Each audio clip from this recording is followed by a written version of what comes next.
মই যেতিয়ালৈকে মুখ্যমন্ত্ৰী থাকো মিয়া মুছলমানৰ লগত মোৰ যুদ্ধ চলি থাকিব। আহক মুছলমানৰ লগত কত যুদ্ধ খেলিব। আপোনাক চৰকাৰ বনোৱা হৈছিল নেকি যে মুছলমানৰ লগত যুদ্ধ কৰিবলৈ? অসমবাসী ৰাইজ ভিডিঅ'টো শ্বেয়াৰ মাৰি দিয়া অত্যন্ত জৰুৰী। চৰকাৰ বদলাব লাগিব 2026ত। বিজেপিৰ পৰা মুক্ত হ'ব লাগিব। মুছলমান মানুহ সাৱধান হওক। এই আমাৰ অসমৰ মুখ্যমন্ত্ৰীৰ মুখৰ পৰা আপোনালোকে শুনিলে যে মুছলমানৰ লগত যুদ্ধ চলিব। আমি কি চৰকাৰ বনাইছিলো নেকি আমি যুদ্ধ খেলিবলৈ চৰকাৰৰ লগত? আমি যদি শান্তি পাব হয় মুছলমান মানুহে তেতিয়াহ'লে 2026ত আপোনালোকে কংগ্ৰেছ চৰকাৰক আগবঢ়াই দিয়ক। আমি শান্তি বিচাৰিছো, আমি চৰকাৰৰ ওচৰত দন বিচৰা নাই। ভিডিঅ'টো শ্বেয়াৰ মাৰি দিব।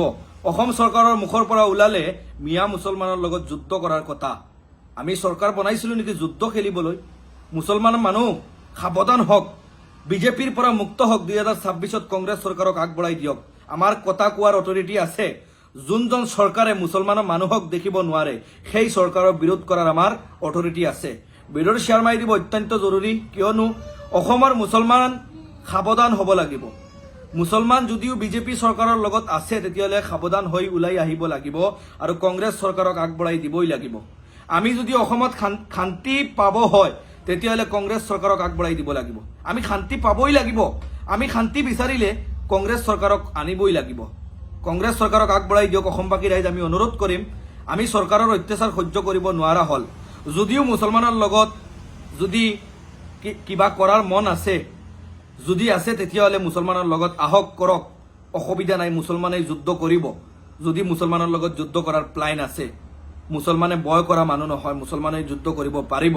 কিন্তু আমিতো যুদ্ধ কৰিবলৈ চৰকাৰ বনোৱা নাছিলো। আমি শান্তি পাবলৈ, আমি যাতে গৰীব দুখীয়া মানুহ চৰকাৰে দেখি ৰাখিব পাৰে সেই কাৰণত আমি চৰকাৰ বনাইছিলো। কিন্তু চৰকাৰৰ মুখৰ পৰা ওলাই গ'লে যে মুছলমানৰ লগত যুদ্ধ চলিব। পৰিস্থিতি আপোনালোকে চাওক অসমৰ। আৰু যদি আপুনি মুছলমান হয় তেতিয়াহ'লে ভিডিঅ'টো শ্বেয়াৰ মাৰি দিব আৰু কংগ্ৰেছ চৰকাৰক আগবঢ়াই দিবলৈ চেষ্টা চলাব। 2026ত আমি কংগ্ৰেছ চৰকাৰ কৰি আছো আৰু কংগ্ৰেছ চৰকাৰ আহিলে আমাৰ গৰীব দুখীয়া মানুহৰ শান্তি হ'ব এই অসমত। আমি শান্তি বিচাৰিলে কংগ্ৰেছ চৰকাৰ লাগিব। অসমবাসী ৰাইজ ভিডিঅ'টো শ্বেয়াৰ মাৰি দিব।